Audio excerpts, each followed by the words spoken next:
So I would say, I definitely think you're going to be ready by next year. Well, hi, Caroline. Hello, Dr. Wright. How are you? I'm doing well. It's good to see you. Thanks for joining us today for Am I Ready? And so tell us a little bit about yourself before we get started on the details. Tell us whatever you're comfortable telling us about, where you're going to school, or whatever you'd like to tell us. Sure. So I am currently in a post-bacc program at Columbia. I'm in my second year. It's a 2-year path that I'll be on.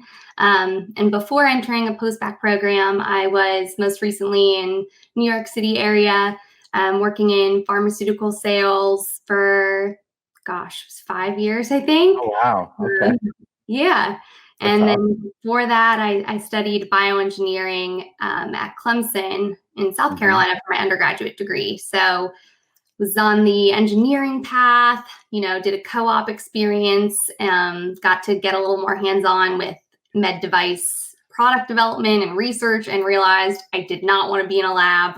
A lot of soul searching and a lot of time spent talking to doctors over the years in sales that ultimately led me to pursue medicine. Yeah, that's awesome. Very good. Now, just to clarify one thing, now, does Clemson actually have a football team or not? Yes, we do. Go Tigers. This year we weren't quite sure, but something to look forward to every Saturday. Yeah, absolutely. I agree. I'm a fan of Clemson, which is mainly because I do not like Alabama at all. So there we go. Something common. Yeah. Good. Well, good. Well, we welcome you to the broadcast and thank you for participating in this. And I hope it's not only helpful for you, but for others that are in maybe similar situations or have similarities in terms of their similar situation to what you have. And so that's the whole point here, is to really get into the nitty gritty of it and to understand kind of, what your path looks like and what you should expect in terms of the next few years or so. So good. This is awesome. So why don't we do that? If you want to pull up your Mapped, and we'll look at some of that. So this is the dashboard to Mapped, and we'll look at this. There you go. Perfect. So what I see, why don't you describe for us, if we looked simply at the GPA graph, why don't you tell us a little bit about kind of your journey in school and stuff, and in the GPAs and things like that? Sure. So this, first portion, maybe 2-3 quarters or so from fall, oh my gosh, I'm aging myself here, 2010 to 15 was my undergraduate degree. So at the time, I hadn't planned on pursuing medicine.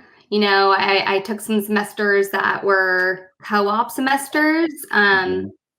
So that's why maybe there's some gaps, or maybe this like flat area here. Right.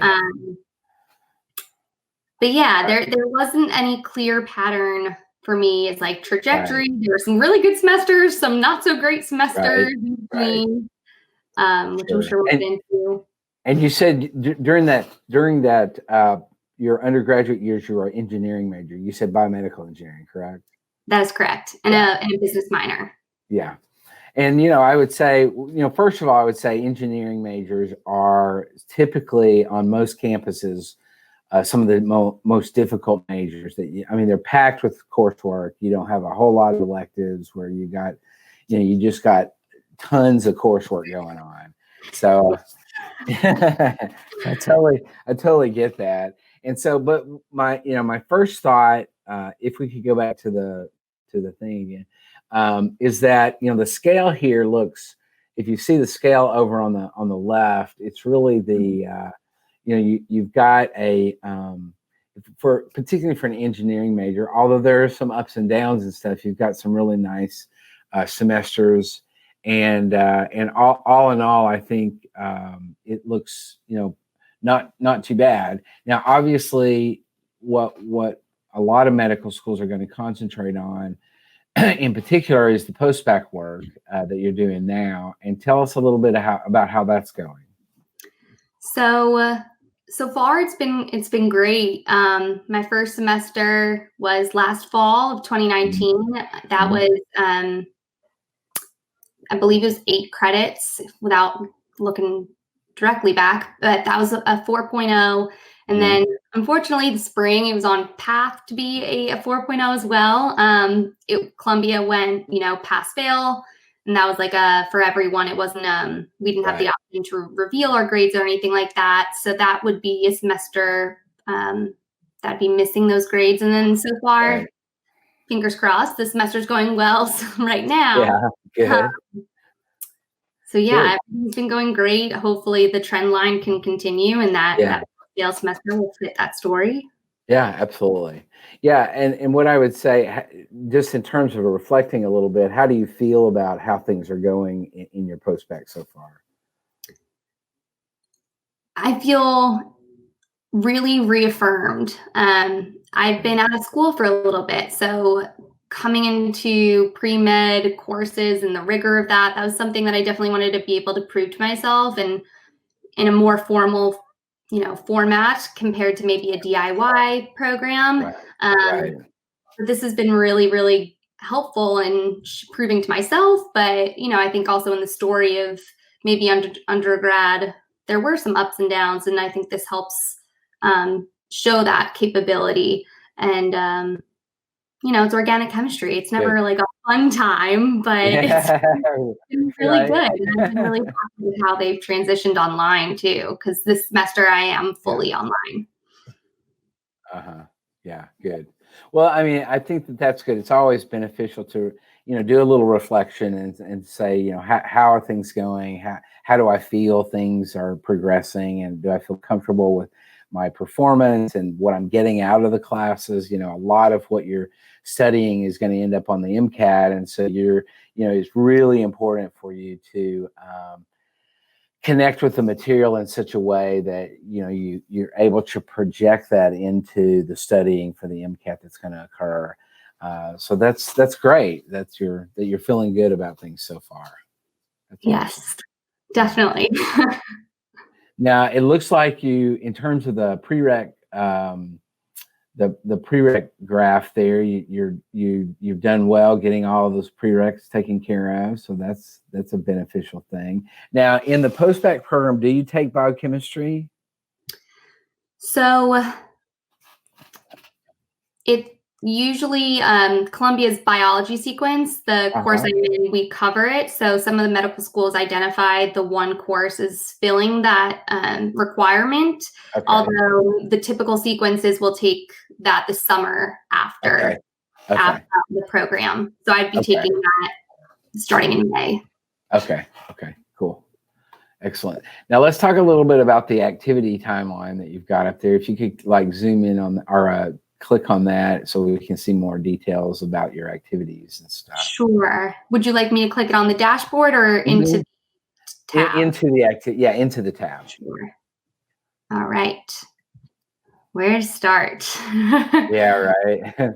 So we've got the more recent stuff up front, looks like.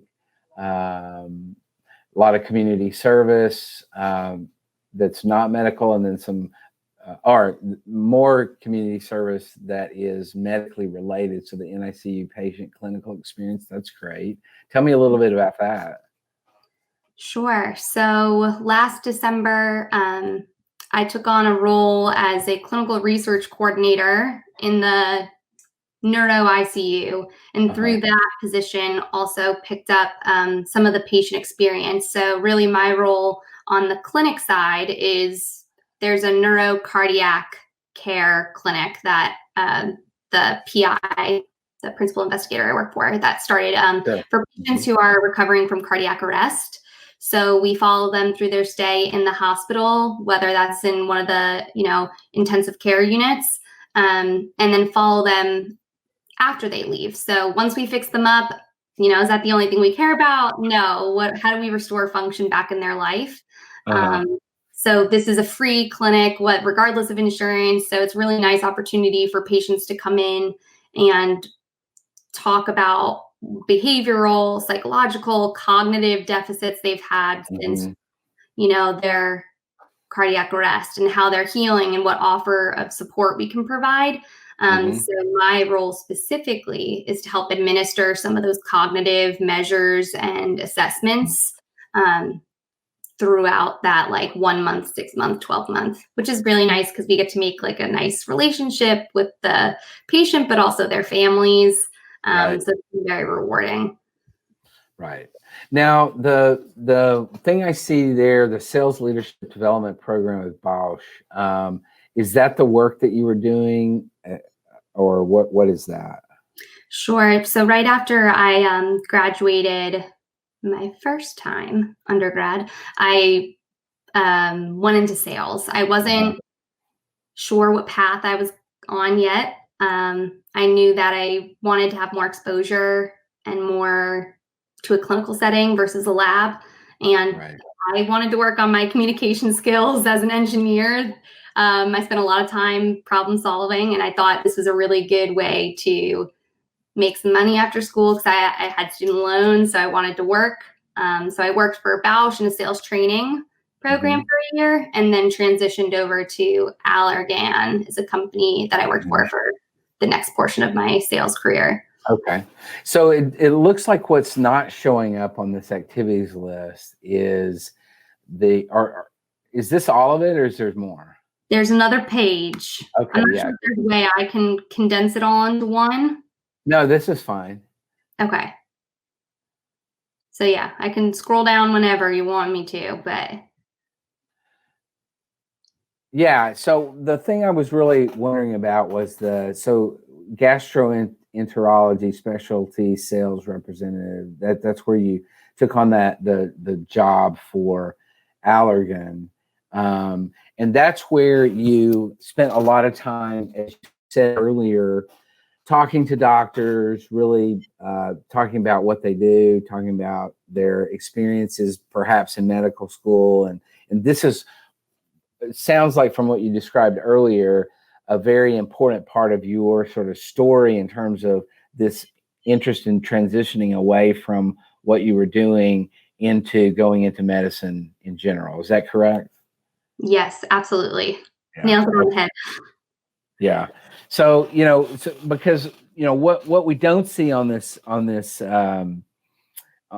any of these, you have a little bit of shadowing experience more recently, 19 and through really current, some shadowing, but there was a lot of essentially shadowing kinds of experiences that you were doing in your paid employment, I would guess.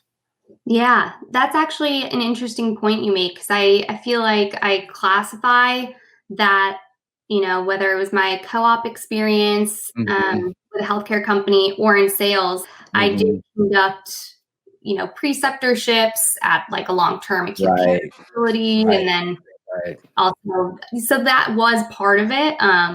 It wasn't a clinical experience, so it's a fine line of what is my, am I being honest in representing it the way it was? So. Yeah, sure.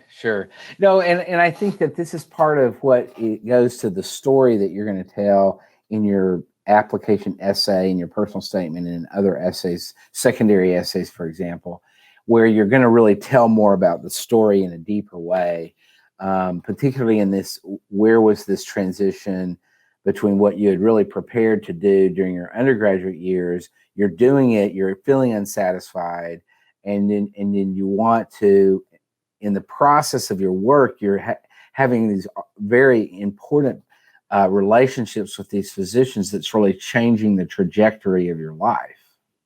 Yes. And so that's part of the story that you're going to tell in those essays. That's going to give the admissions committee, a much more understanding of the types of experiences that you had in those 6,500 hours at Allergan, where you're really getting not just sales experience, but you're getting a really pretty in-depth introduction to medicine and what it's really about in a day-to-day basis. Would that be accurate? Yeah, I agree. It definitely gave me a different lens on the medical industry. And I feel like some of the problems that are faced at a patient level. So yeah, absolutely. Yeah, good. Now, so that I think that's something that doesn't show up in like a list like this, or when you're listing out kind of activity descriptions. I mean, you can include that a little bit in the activity descriptions on AMCAS, for example, but this comes out much more in a much more in a much deeper way, a much more sort of explanatory way when you're in those essays. So I think that's going to be a real key for you when you're writing your essays, is to understand that you're really telling this story, which for any post-bacc I think is an important story to tell. Is that where is the seed? Where's the seed that said, okay, I prepared my life for going into device sales and device development or whatever, and now there's this transition point, and I'm going this other direction. What all went on there? And that's the really, for you in particular, I think that's a real important part that you're going to want to spend a lot of time developing in terms of those essays and stuff. But that's very doable. I mean, that's just kind of being able to verbalize your story in a way that you're comfortable with, but that also gives the medical schools a sense of, not knowing you, a good sense of who you are and what this pathway has looked like for you. Okay. Good. Now let's talk a little bit about the Mcat. So my guess is that your plan is to take the Mcat sometime next spring. Is that right? Yes, that is correct. So Columbia actually the post-bacc program I'm in does offer some linkage agreements. So depending on how that all pans out, that would require me to take it sooner or maybe later. The traditional time frame in the post-bacc program I'm in actually is June, which I recognize is a little bit later than probably most would consider it if they're applying that year. And I personally just don't like to have that, pressure of, so I was planning on taking it early in the spring. Okay. So like March or whatever? Yeah, March, exactly. Okay. Yeah, good. Now, what is your plan in terms of, so you said that Columbia has built into that some MCAT prep stuff? Yeah, so they actually have some linkage agreements to with certain medical schools. I think it's a list of 14 total, where essentially if you have a certain GPA, some schools are even MCAT optional, that would maybe lead to jumping into this current cycle a little late. Right. But outside of that, they do offer some support for the MCAT. Okay. So what your plan is to study on your own, or you're going to just be using the whatever assistance that Columbia gives you? In other words, I guess my question more specifically is, do you plan to take a prep class, or are you going to kind of do a DIY kind of thing, or whatever? So I've been on, the Med School HQ's Facebook group. We have a lot of wonderful resources. Reddit is amazing. Google. So right now I'm going to do the DIY path. I have inherited a set of Exam Crackers books and Kaplan books from peers. I planned on investing in New World, and I think, the ultimate goal is by the time I take that test, I wanted to use all of the AAMC's test materials and 7 additional practice tests. Yeah. So as many full lengths as I can get in is my plan. Yeah. I think that sounds reasonable. I think that, particularly if you're pretty good at disciplining yourself in terms of study time and in terms of really focusing in on what you're doing, some students, I think, really need the structure of a class. Absolutely. And then others I think can really do it on your own and it not be a problem or whatever. So it sounds like you've got a good sense of what's going to work for you, and that sounds good. So you're already starting now doing some prep stuff for MCAT, or no? Yes. Started October 1. I told myself I was going to give myself 6 months. Yeah. So yeah, it's crunch time. It's real now, it feels like. Yeah, right. Exactly. And how do you feel like, I mean, you're just a few days into it, but how do you feel about it so far?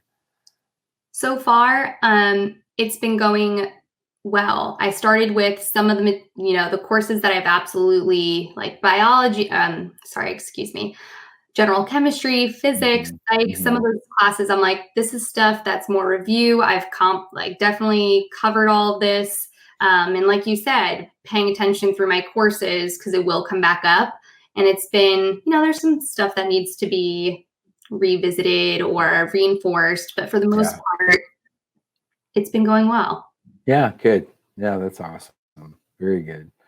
Well, I think in general, so to the crux of the matter here, I guess let's look at your med schools. Where are you sort of thinking? Do you have any of that built out yet? What your Yes, I do. sort of schools that you're interested in?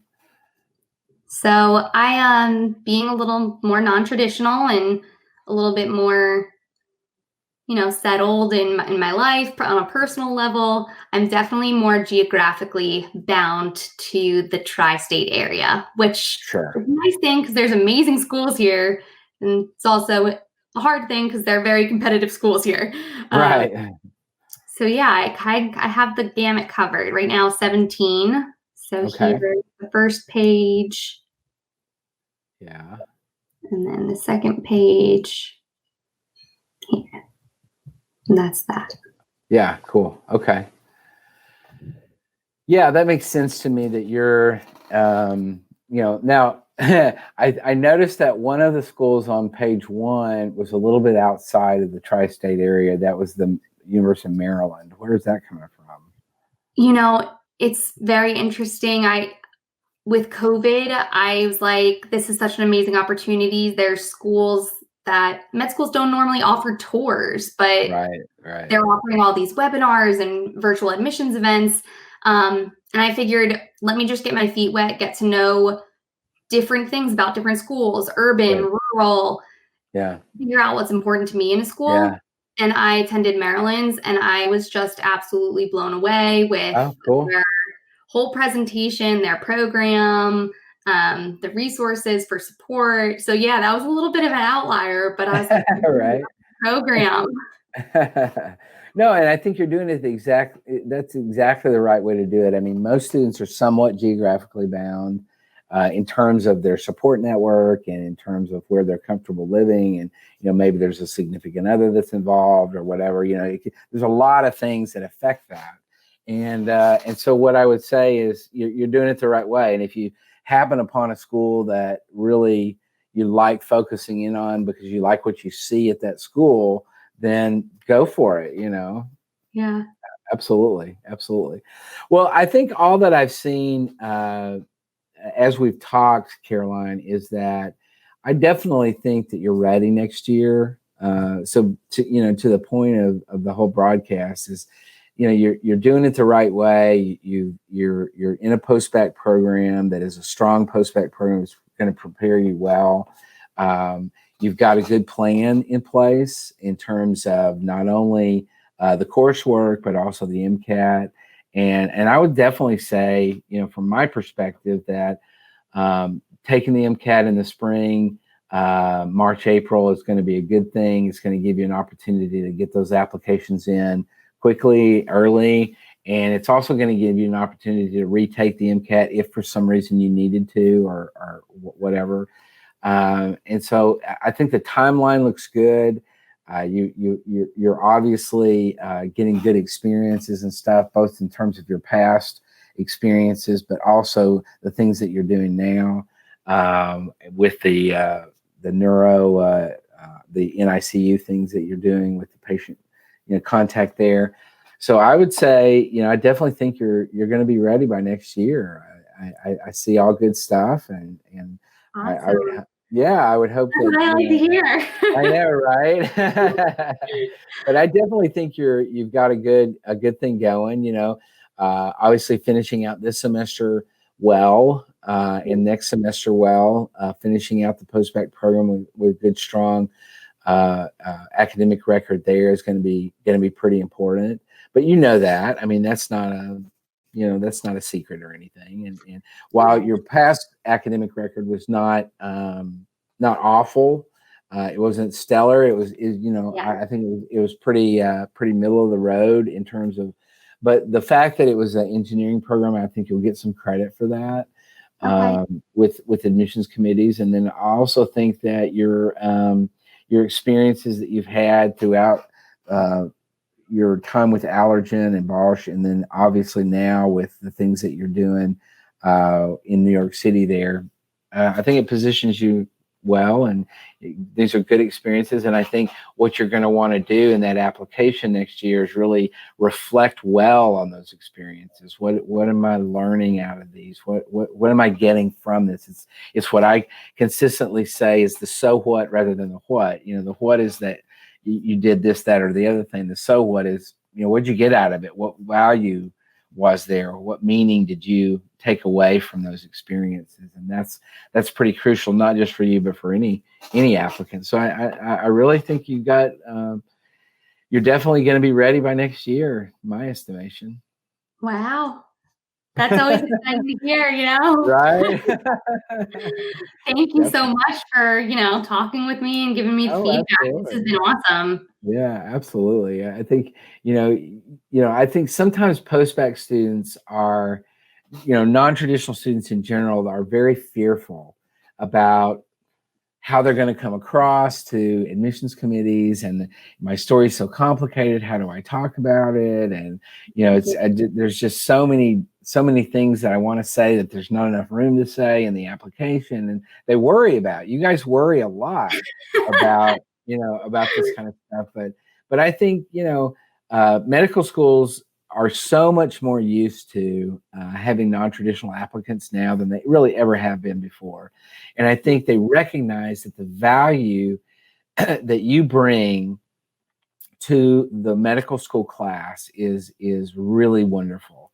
Not only are you bringing experience, but you're bringing maturity, and you're bringing a diversity of thought and experience with you into the program. And so I think you should feel, optimistic about how things are going. Yeah, it's been a fun journey so far. Yeah. It doesn't stop when we get in. So yeah, that's right. That's exactly right. That's exactly right. Awesome. Well, I appreciate you sharing yourself with us and with the viewers, and giving us a little bit about who you are and what your story is. And I think that's been really fantastic. So thank you.